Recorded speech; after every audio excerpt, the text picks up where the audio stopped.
जोहार साथियों, जैसा कि आप सभी जानते हैं, जेपीएससी और जेएसएससी की परीक्षाओं में कई प्रकार की विसंगतियां, अनियमितता, त्रुटियां, गड़बड़ियां, झोलफांस के मामले प्रकाश में आए हैं और उसी को लेकर अभी वर्तमान में बापू वाटिका रांची में राज्य के छात्रों के द्वारा लगातार सत्याग्रह किया जा रहा है और कल जेपीएससी जेएसएससी अभ्यर्थी न्याय मंच के द्वारा एक संविधान मार्च का आयोजन रखा गया है, जिसमें झारखंड लोकतांत्रिक क्रांतिकारी मोर्चा पूर्णतः समर्थन करता है और पार्टी के केंद्र अध्यक्ष होने के नाते मैं इस राज्य में जितने भी हमारे विंग हैं, मुख्य विंग तथा अन्य प्रकोष्ठों के तमाम अध्यक्ष, उनके तमाम पदाधिकारी, कार्यकारिणी सदस्य, साथ ही प्रमंडल, जिला, प्रखंडों के अध्यक्ष एवं कार्यकारिणी सदस्य सबों को निर्देशित करना चाहूंगा कि कल राज्य के छात्रों द्वारा बुलाए गए, आहूत किए गए इस आंदोलन का हिस्सा बनेंगे और झारखंड राज्य में परीक्षाओं को लेकर जिस प्रकार की गड़बड़ियां हो रही हैं, जिस प्रकार से सीटों को बेचने का खेल किया जा रहा है, जिस प्रकार से धांधली की जा रही है, उनके खिलाफ राज्य के युवाओं का हम लोग समर्थन करते हैं। और साथ ही साथ चूंकि यह कार्यक्रम मूल रूप से झारखंड के नौजवानों, छात्रों का कार्यक्रम है, इसके बाद मानसून सत्र में जेल कैंप, इस कार्यक्रम के बाद पुनः जिस प्रकार से हम लोगों ने छात्रवृत्ति की मांग को लेकर डुमरी से लेकर बगोदर, बिशुनगढ़, दारू, टाटीझरिया, हजारीबाग, चरही, मांडू, रामगढ़ और मांझी होते हुए रांची तक की यात्रा, पद यात्रा, 180 किलोमीटर की पद यात्रा हम लोगों ने अपने पार्टी के द्वारा, अपने पार्टी के बैनर तले किया था। उसी प्रकार कल के कार्यक्रम के बाद हम लोग अपने संगठन के बैनर तले भी कार्यक्रम करेंगे,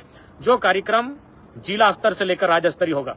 उसको लेकर आज केंद्रीय कार्यकारिणी समिति की बैठक धनबाद जिले के तोपचाची में बुलाई गई थी, जिसमें हमारे लगभग 130-40 की संख्या में केंद्र कार्यकारिणी समिति के सदस्य, पदाधिकारी उपस्थित रहे और सबों ने एक स्वर में कहा कि आज छात्रों की आवाज को मजबूती देना, छात्रों को उनके साथ खड़ा होना हमारी पार्टी की सबसे पहली प्राथमिकता है।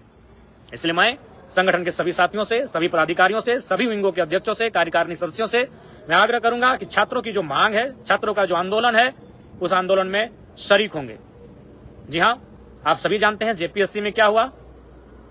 इसमें जो प्रारंभिक परीक्षा है उसका रिजल्ट आया है। रिजल्ट में इतनी गड़बड़ियां हैं कि आप एक सामान्य सोच रखने वाला, एक सामान्य प्रक्रिया को समझने वाला नौजवान अथवा नवजुवती भी अंदाजा लगा लेंगे कितनी गड़बड़ियां हुई हैं।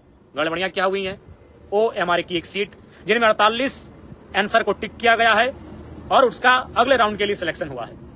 आयोग के सदस्यों का हस्ताक्षर न होना, एक ब्लैकलिस्टेड कंपनी को परीक्षा आयोजन करने की जिम्मेदारी देना, ऐसे कई मामले प्रकाश में आए हैं जिनसे यह स्पष्ट प्रतीत हो रहा है कि झारखंड राज्य के युवाओं के सपनों को यहां बैठे कुछ सफेद पोश लोग, कुछ अधिकारी वर्ग बेचने का कार्य कर रहे हैं। अखबारों के माध्यम से कि जेपीएससी की उप परीक्षा नियंत्रक सहित 6 हिरासत में चेयरमैन ने दिया इस्तीफा। भाई इस्तीफा चेयरमैन का होता है, धांधली बड़ी होगी तभी तो इस्तीफा चेयरमैन को देना पड़ा।